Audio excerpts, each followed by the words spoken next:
Well, it's officially screaming hot here in Australia, and I know it's not that hot in the Northern Hemisphere right now, but it doesn't matter what time of year it is, it's always a good idea to get outside and grill some meat with your mates. So today I'm going to show you 3 of my favorite cuts of lamb with 3 different barbecue methods, so stick around because there's something for everyone in this one. Huge thank you to Australian Lamb for sponsoring this video. Let's get stuck in. So first up, we've got the lamb rump steak. Now, the reason I love lamb rumps is because they are, completely boneless, but they've got a good amount of lovely fat on them, so they don't dry out. This is a common cut of meat you find in restaurants, but you don't find it in supermarkets. You're gonna have to go to your butcher for this one. And a lamb rump's actually quite a large piece of meat, so you can talk to your butcher about trimming them how you want them. I like them trimmed pretty aggressively for what we're doing.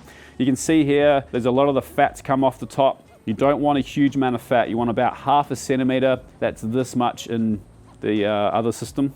You want it to render out the fat. And we're gonna cook these like a steak, so they're not gonna take a great amount of time to cook, so you can't have heaps of fat on there or it just won't render out in time. But again, go to your butcher, because they're gonna be your best resource for this stuff. So we're gonna do a real simple Mediterranean-inspired marinade. Olive oil, decent amount, 3 tablespoons. Oregano, a decent amount, say 1 tablespoon. Pinch of salt, and then the juice and zest of a couple of lemons. The juice is gonna help tenderize the meat. Then just give that a mix, mainly so that salt dissolves. In these go. Make sure they're completely covered in your marinade, and then we're gonna chuck them in the fridge. I think you only want to marinate this for sort of 2 hours, 1 to 2 hours, 3 hours kind of max. And the reason being is that there's a lot of lemon juice in here, and I feel like sometimes if you put a lot of acid into meat marinades, it can start really breaking down the proteins, and you just lose a bit of texture more than anything. So these have been in the fridge for an hour and a half. So talk about grill setup quickly. I've got one side of my grill with all the charcoal and one side free, no charcoal. Why? Because we want to render some of the fat out. So we're going to start them over here, but we're going to pretty quickly end up with a bit of a fat fire. As soon as it starts flaming up, we're going to move them over there to continue sealing them. We don't want flames when we're cooking over wood or charcoal. Every time I do a photo shoot with a photographer, they're like, make the flames, and it's kind of the opposite of what you want. You want good, hot, burning embers. You don't want flames, because flames just kind of char things too much. So we're going to start with the fat side down over the hot side. I like my lamb kind of blushing pink. I guess you'd call it medium in the beefsteak world. I think if lamb's too rare, it does get a bit chewy and isn't great for the mouth, in my opinion. So I kind of cook my lamb to a temperature of about 48 degrees Celsius internal on the grill, and then I'll let them rest for 5 to 10 minutes before we carve them and ready to go. You can definitely cook this in a pan if you want to. It will be smoky in your house. See here, we're starting to get some flames. They're manageable at the moment, but we'll keep an eye on that. But you can do it in a pan, same thing applies. I'd start in a medium heat temperature pan, fat side down, render the fat before you start flipping them, and I'd have your oven ready to go as well. You'd probably finish them in the oven. As soon as that fat starts to go, we don't want that. We don't want to cook in that. The other way you can do it is cook it under your grill or broiler. Similar thing, but you do it fat side up, render the fat before flipping them and finishing them like that. But I think if I was to cook them at home and I didn't have a barbecue, I'd be doing them in a pan. Once we're starting to get some fat rendering, we can start flipping. I think it's a common misconception that you only flip a steak or a lamb rump like this once. When you flip stuff often when you're grilling it, you're gonna get a much more even cook, rather than have a piece of meat and you're cooking it mainly from one side, then just quickly finish it on the other side. Personally, I prefer to flip it often and you get a more even cook. The only piece of meat that I think it works well with is a piece of fish when you're trying to get crispy skin. And you can see, as soon as I flip that, and the fat side's up, we're not getting anywhere near as much flame. We're at 48, I'm gonna pull these off and then let them rest. And you can see here, great color, fat's nice and rendered. We try to get char on all sides. That took about 15, 16 minutes to be perfectly honest. Kind of rotate them slowly, letting them render.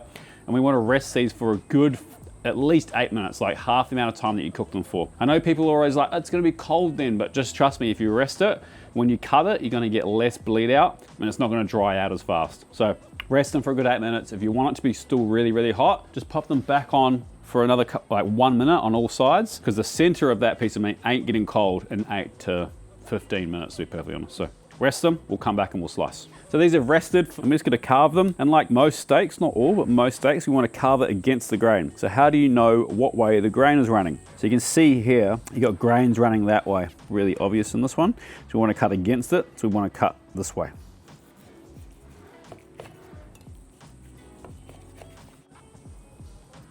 And personally, I'd be pairing this with a lovely classic Greek salad. A little bit of extra olive oil, because olive oil is delicious.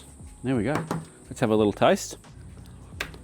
Delicious, lovely sweet lamb, nice smoky flavor. The oregano and lemon comes through. For me, it doesn't get much better than that. Delicious lamb, a lovely light salad, how good. So next up, we're gonna do a method that I bang on about all the time, the reverse sear. And we're gonna do it on these here lamb racks. Why are we gonna do it on the lamb racks? Because these things are expensive. And by reverse searing, you're gonna lessen the chance of you butchering the cook because no one wants an overcooked lamb rack. So first up, the lamb. Now the best place, you know what I'm gonna say here, to get your lamb, especially your racks, is from a butcher, because they're gonna be able to French it like this for you, which means take off all the meat around these bones, makes it look all pretty. And then you can ask for a specific type. So do you want the intercostal muscle and the belly fat removed? I think for this recipe you do. Take that off, and then they're gonna be able to chime it. So that means there's this bone here. There's usually like a line of bones here. They'll put it through their bandsaw and take the chime off. And the benefit of getting your butcher to take this chime bone off and to take this kind of outer intercostal muscle and stuff off is that you can cook it a little bit rarer because you're just left with this beautiful loin of meat, which is like, I guess, the fillet of the lamb world and the beef world. We're gonna make a nice little rub, kind of South Asian inspired. You're gonna start with some garam masala, maybe a teaspoon and a half. And then half a teaspoon of fennel powder, which is ground up fennel seeds. It's strong stuff, so you don't need a lot. 1 teaspoon ground coriander and a teaspoon of mustard powder. 2 teaspoons of salt. Give it a mix. So we're just gonna use oil again for our binder.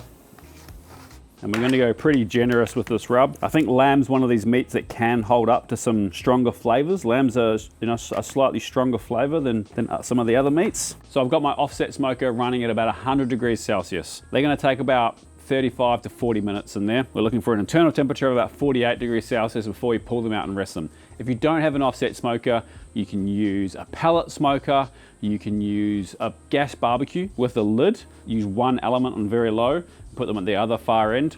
You can even use your oven if you want to the smoker. So you want the bone side down, and I like to put the bones in the middle.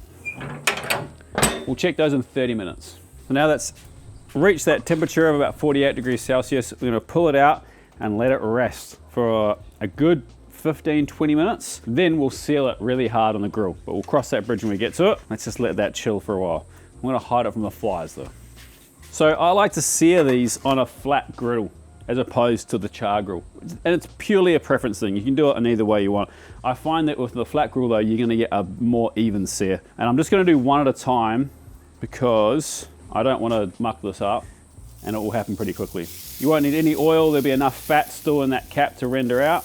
And we're just trying to get a nice bit of color on there.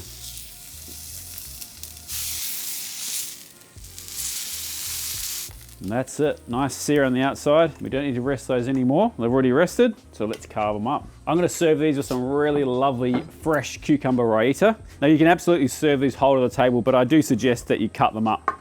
It just makes it easier. Little lamb lollipops, and they're super easy to carve. Just go between the bones, run it down straight through. That fly is gonna really annoy me.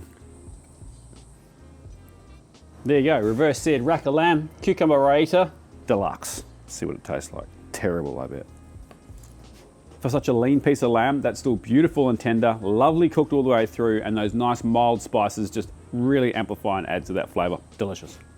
Don't forget to like this video and subscribe if you're not, if you're having a barbecue soon. Mitch has already subscribed because he knows if he's not, he ain't getting any of this delicious food. Next up, the last one, maximum effort, but maximum reward. This is delicious. So we're gonna do smoked lamb shoulder, inspired by my mate Kareem from KG Barbecue out in Austin, Texas.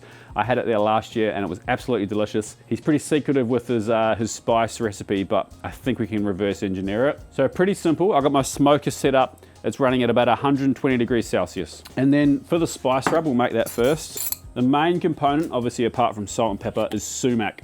So sumac, oh, it's delicious. It's quite citrusy, sort of 25% sumac, about a teaspoon of cinnamon. Cinnamon's pretty strong, so you don't want too much. You definitely want to taste it. About the same of ground cumin, fresh ground black pepper, and salt.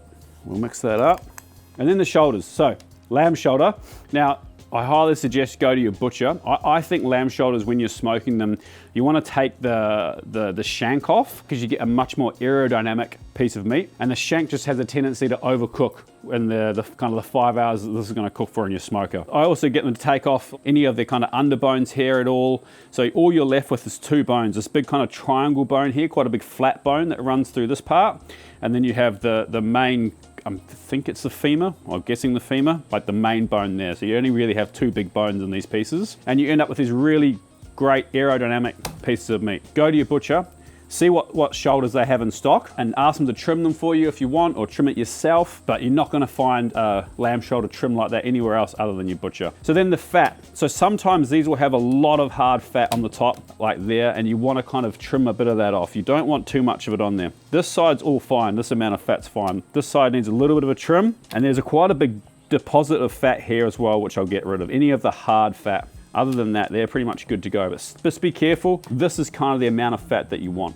We're gonna cook this at 120 degrees for the first 4 hours. We're gonna crank it up, and for the last hour to help render any of that fat, but any thicker than that, you're gonna struggle to render it. So all I need to do on, this one's fine actually, it's just this big nugget of fat here that I'm gonna take off, because that will not render. And then there's a bit of extra fat here. Just gonna trim that down slightly, and we'll keep that fat and render it. So I'm just gonna use olive oil as the binder, both sides. Then we'll go on with our spice rub. So like I was saying, this is about 120. We're gonna point them with the thinnest, pointiest end towards the heat source. And that way the airflow is gonna kind of roll over it nicely. Just slightly stagger them. We'll come back in 4 hours and check those. So the lamb's been in the smoker for just over 5 hours, almost 5.5 hours actually now, and it's looking great. So the last hour, I've cranked it up to 150 degrees. And what that does is just help render the fat. And we're looking for an internal temperature of about 94, 95. But more importantly than the temperature, you need to feel around. You shouldn't have much resistance at all. You should be able to poke through and you don't feel any resistance. We're gonna pull these off. We're gonna rest these for at least half an hour. You can rest them for even an hour, or you could even put them into your oven, set to like 60 degrees and rest them in that. The longer the better, really. So there it is. Some beautiful smoked lamb shoulders with KG barbecue inspired spices. And then with this, I would serve a real simple tahini dressing, some flatbreads, and then a real chunky salad of tomatoes, cucumbers, and red onions. I guess we should have a taste.